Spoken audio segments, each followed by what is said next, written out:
안녕하세요. 밴쿠버 사는 장희영이라 합니다. 오늘은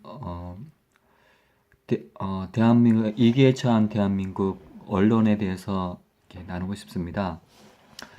사실 대한민국이 가장 힘들게 된 원인 중에 하나가 언론입니다. 특별히 언론의 거짓말이라 할 수 있습니다. 박근혜 대통령 탄핵 사건에게 볼 때 박근혜 대통령을 이렇게 탄핵시킨 그 배경에는 언론이 이렇게 뒤에서 엄청난 힘을 발휘했습니다. 특별히 세월호 사건에게 뜻하는데요.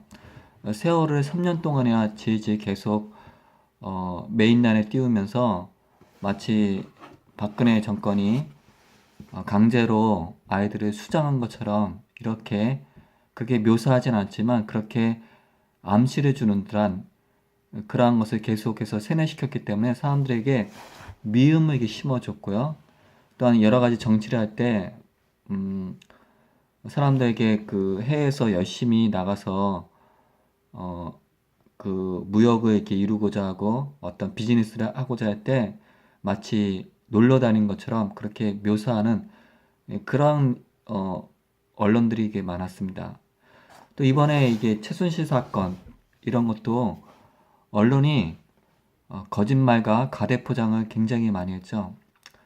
정말 이렇게 그 알려줘야 할 이렇게 사실을 알려주지 않고 가령 태블릿 PC 그 조작 사건이나 또 고영태 그 기획 사건이나 이런 것들은 거의 보도를 하지 않고 마치 그 마녀 사냥 비슷하시 박근혜 대통령을 뭐 그 뭐 호텔에서 뭐 세월호 7시간 동안 뭐 섹스를 했다든지 또 막 그 여러 가지 뭐 주술을 했다든지 차은태 씨를 뭐 밤마다 불러들였다든지 굉장히 뭐랄까 이렇게 소설을 쓰는 듯한 또 사람들에게 그런 것을 자꾸 들으면 저게 어떻게 대통령인가 저런 건 탄핵당해도 마땅하다라는 그런 인식을 계속해서 심어줬던 게 바로 언론입니다. 사실 박근혜 대통령이 잘한 것이 참 많아요. 그 정교조를 참 불법 단체로 규정하고 그 해체시키렸던 거, 또 개성공단을 폐쇄시켰던 거, 또 여러 가지 그 뭐 안보나 또 그 중소기업 그 살리기 위해서 많은 노력을 했습니다. 그럼에도 불구하고 언론은 그런 것을 감춰두고 오직 미련한 여자 또 참 그 연설도 잘 못하는 여자 하여튼 여러 가지로 이렇게 그런 것을 이렇게 거짓말과 가대 포장을 했습니다. 자, 아까도 이렇게 얘기했지만 세월호 사건 때 가장 중요한 것은 문재인이 세월호 사건의 배경에 있다는 것은 전혀 조명을 하지 않았어요.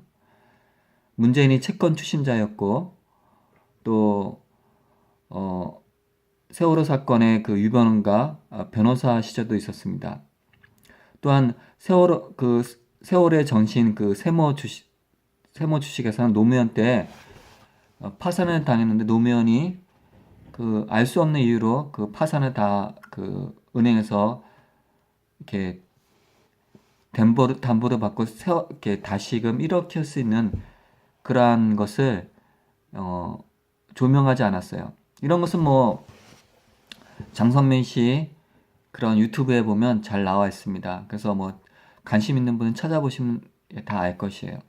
그럼에도 불구하고 언론은 이렇게 거짓말과 포장합니다. 또 우리가 쉽게 접할 수 있는 것 중에 하나가 제가 이제 그 원래 태극기 이런 것에 많이 관심이 있어서 태극기 그런 것을 생방송을 이렇게 많이 봤어요. 저는 밴쿠버에 있기 때문에 참석하지 못하고 이렇게 생방송을 많이 보는데 한 번은 그 서울신문에서 그 네이버 뉴스로 서울신문에서 그 김진태 그 대선 출마식이 있었는데 서문시장에서 사람들이 꽤 많이 왔어요. 막 차가 못 다닐 정도로. 근데 서울신문은 어떻게 나왔냐면 그 네이버에 친박 단체 200명 지지, 뭐 친박 단체 200명이 이렇게 모아서 김진태를 지지한다. 제 말을 이렇게 그 서문시장에 있었던 사람들은 다 알 거예요. 그리고 또 그게 그 네이버 서울신문 서문시장 이렇게 찾아보면 나올 것입니다. 그 대놓고 거짓말을 이렇게 합니다. 저 같으면 그런 신문사에서 취재 계좌로 있으면 못할 것 같아요. 양심이 찔려서. 그 밥을, 그거 어떻게 그렇게 거짓말 해놓고 양심 있게 그 양심을 가지고 취재 생활할 수 있을까? 저는 못할 것 같습니다. 또 이렇게 보면 정말 이렇게 조명해 줄 사건은 이렇게 조명하지 않고 항상 보수를 굉장히 이렇게 뭐랄까요, 폄하하고 또 태극기 같은 것을 박사모 이렇게 굉장히 천박하게 묘사하고 있습니다. 친박 모임 뭐 이런 것들. 사실은 태극기 이름은 다르게 모였죠. 국민 저항 세력. 국민 저항 세력이 하면 뭔가 의미가 있고 품격이 있는데 반해서 친박 모임 이러면 품위가 떨어지죠. 왜 그렇게 할까요? 그것은 그들이 보수를 멸하고자 하는 의도가 담겨져 있습니다. 또한 이렇게 보면 문재인 이런 것들 다루지 않죠. 문재인의 그 손민숙 해고록이나 또 부산 저축은행 사건 캐면 캘수록 굉장한 비리가 많습니다. 이번에 아들 비리가 나오는데요. 그것은 이제 문재인과 안철수 세력의 싸움인 것 같아요. 그러니까 문재인은 종북 좌파, 물론 안철수도 종북 좌파라 할 수 있습니다. 근데 약간 그 좀 더 근원을 캐보면 안철수 계열은 박지원의 그 뒤에 세력을 더 잇고 둘이 싸우기 때문에 지금 약간의 비리가 드러나는 것이에요.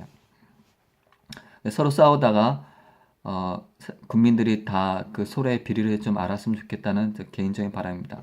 아무튼 이게 그 언론이 박원순이 뭐 대학 강화문 앞에서 김일성 만세라 이렇게 부를 수 있는 게 민주주의라 이렇게 그런 것들은 이렇게 계속해서 얘기를 하지 않아요. 왜냐하면 자기의 정체를 드러나기 때문에. 또 놀라운 것은요, 문재인의 연방제를 얘기하지 않습니다. 이 연방제 하면요, 굉장히 무서운 얘기입니다. 연방제 하면 우리나라는 그냥 북한에 먹힙니다. 연방제 제가 이렇게 길게 설명하지 않겠는데 연방제 하면 유튜브에 잘 나왔어요. 그 북한이 주장하는 통일 방식입니다. 그래서 그 노동당에 잡힌 그것과 우리나라의 많은 당과 경쟁하면 결국 노동당이 제1당이 되고 그의 당수인 김정은이가 자연히 통치하는 그러한 것입니다. 뭐 자세히 설명하지 않겠고요. 관심 있는 분 유튜브에서 연방제의 위험성에 대해서 이렇게 보시면 되겠습니다. 근데 그런 것들을 이렇게 전혀 얘기하지 않습니다. 왜냐하면 자기들의 정체가 드러나는 것을 두려워하기 때문에 그렇습니다. 근데 많은 사람들이 이 언론의 실제를 알면 너무나 이렇게 까무러칠 거예요. 근데 사람들은 언론에 대해서 잘 모르더라고요.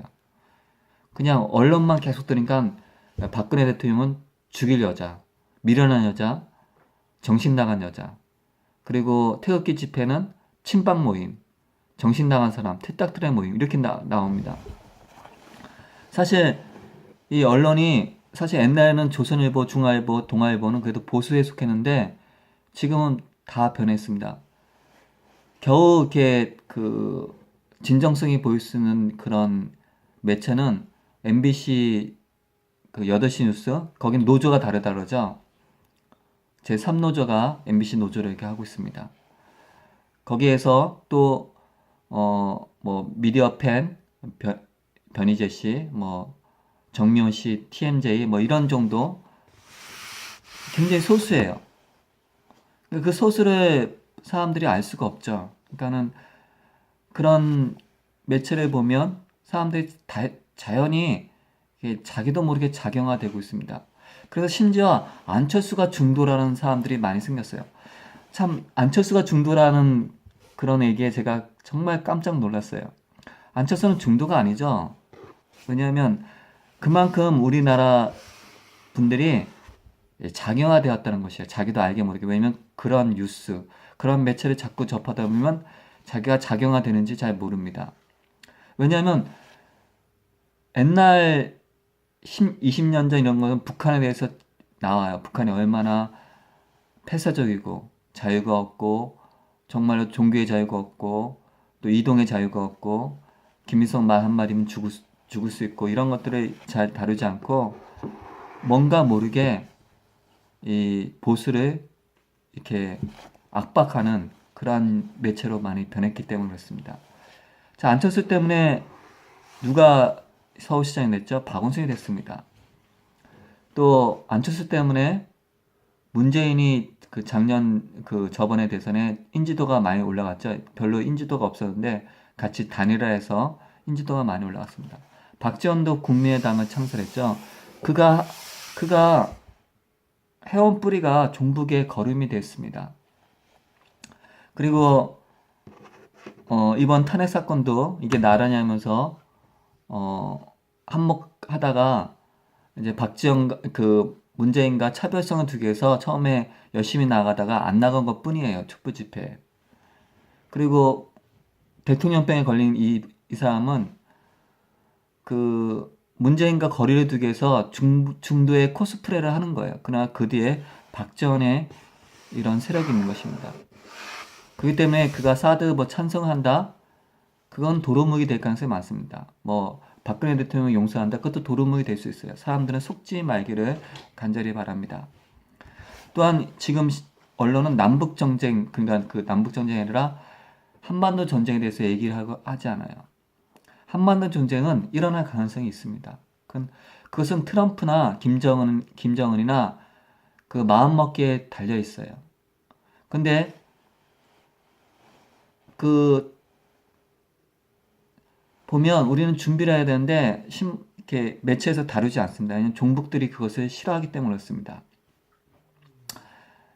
여러분, 왜 이렇게 언론이 작용화됐을까요? 그것은 무엇이냐면 민노총사나 언론노조가 오랫동안 그들을 포섭했기 때문이었어요. 신문에 그 언론노조가 있는데 언론노조에 그것에 들어가서 노조 활동을 하면서 하나 둘씩 모든 매체를 자기의 세력 아래 두었기 때문에 그렇습니다. 또 한 가지 이유는 박지원이가 북한의 언론사 사장들과 같이 46명인가 데리고 한 8일 동안 북한에 있었어요. 아마 그때 적대가 있을 수 있다고 생각합니다. 말 못할 약점들이 잡혀 있을 수 있습니다. 그래서 언론이 사람을 잘 속입니다. 그러면 언론은 어떻게 되냐면 우리는 언론을 듣지 말아야 돼요. 그런 것을 들으면 눈과 귀가 멀어집니다. 그리고 언론에 대해서 붕괴해야 됩니다. 굉장히 이 언론이 사명이 무엇입니까? 사실을 전하는 것. 근데 사실이 아니라 거짓을 전하기 때문에 나라가 망가진 것이에요. 눈과 귀를 막고 있는 이것에 대해서 분노하고 우리 모두가 하나의 언론이 되어서 주변 사람들에게 그 언론이 거짓말이라는 것을 알려줘야 됩니다. 아까 얘기했죠. 서문시장이라는 거, 또 태극기 집회, 사람 수 속이는 것들, 뭐 이런 것들 그냥 보면 알아요. 여러분들 같이 동참해 주길 바라겠습니다.